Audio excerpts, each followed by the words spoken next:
Bonjour et bienvenue sur un nouvel épisode pour parler syntothermie et plus spécifiquement de qui peut pratiquer la syntothermie.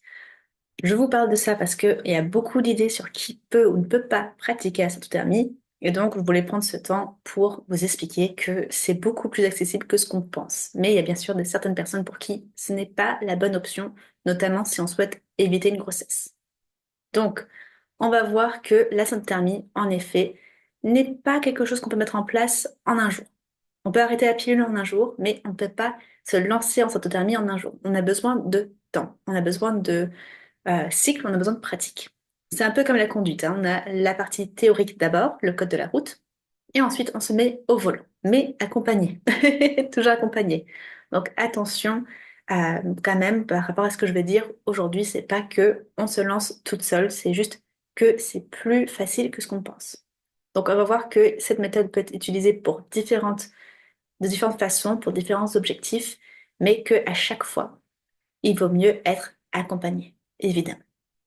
Donc, ce que je veux que vous retenez, c'est que la cytothermie peut être pratiquée par toutes celles qui souhaitent observer leur corps. Ce n'est pas réservé à celles qui ont des cycles super réguliers, hein, de 28 jours, voire 30 jours. Ce n'est pas réservé à celles qui souhaitent tomber enceinte. C'est même pas réservé seulement à celles qui souhaitent une contraception dite naturelle. Donc, on va voir idée par idée quelles sont voilà, les mythes et quelle est la réalité. Donc voilà, première idée reçue, c'est qu'il faut un cycle régulier.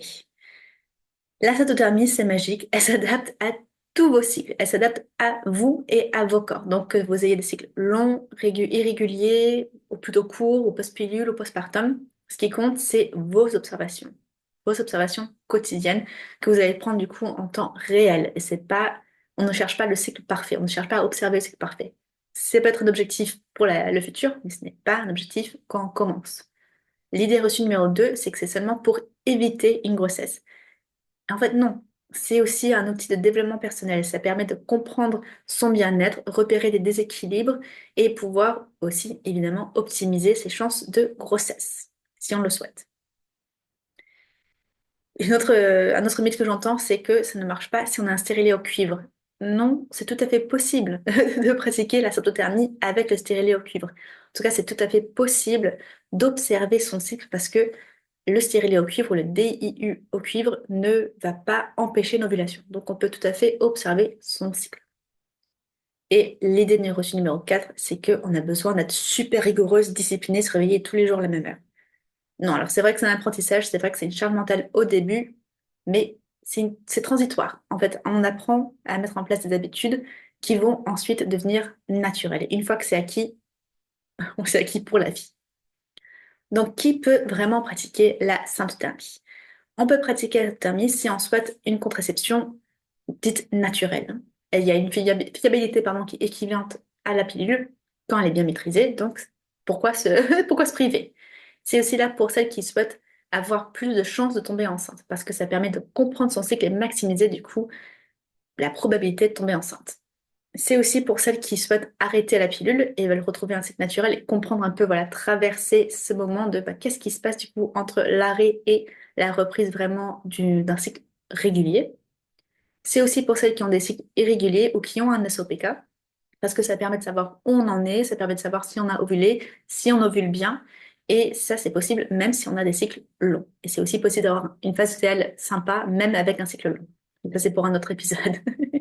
Et c'est aussi possible pour celles qui souhaitent mieux comprendre les symptômes de leur corps et les indices qu'envoie le corps. Donc que ce soit SPM, douleur, libido, tout ça, on travailler dessus avec la symptothérapie.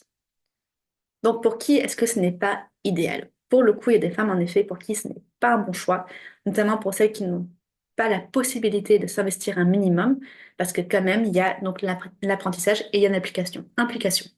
On a besoin de savoir que la femme est investie, parce que si elle ne l'est pas, elle va pas pouvoir s'observer correctement. C'est du coup pareil pour les femmes qui ne souhaitent pas du tout se reconnecter à leur corps, qui aiment bien du coup déconnecter de ce qui se passe, parce que bah oui, on va commencer à toucher sa glace cervicale, on va prendre sa température, et si on n'est pas intéressé par ça, ce n'est pas la peine. Et c'est aussi loin d'idéal pour les femmes qui souhaitent une solution, ou les couples qui souhaitent une solution rapide et immédiate, parce qu'on a besoin de prendre le temps de comprendre vos cycles individuels Et du coup, bah, voilà, il y a besoin de patience. Donc si on n'en a pas, si c'est pas possible, c'est un luxe, je le comprends. Eh bien du coup, la sautothermie n'est pas pour nous. Donc c'est pas une méthode, hein, la sautothermie n'est pas une méthode pour des hippies, pour l'élite. C'est accessible à tous, mais du moment qu'on est intéressé par son corps. Si on ne l'est pas, ça ne va en effet pas marcher. S'il y a besoin d'aide, de motivation, d'encouragement, de savoir qu'est-ce qui est important à mettre en place et qu'est-ce qui est moins important à mettre en place, eh bien, faites-vous accompagner. Dans tous les cas, un accompagnement est nécessaire pour pouvoir bien maîtriser la méthode. Je parle bien de maîtriser la méthode et pas maîtriser vos cycles. Donc, tout va bien. Si vous vous dites, je ne suis pas experte, c'est normal.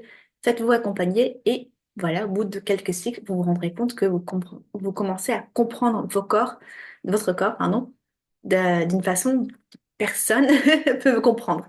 Vous êtes la mieux placée pour tout ça. Voilà, j'espère que ça vous a plu et je vous dis à bientôt.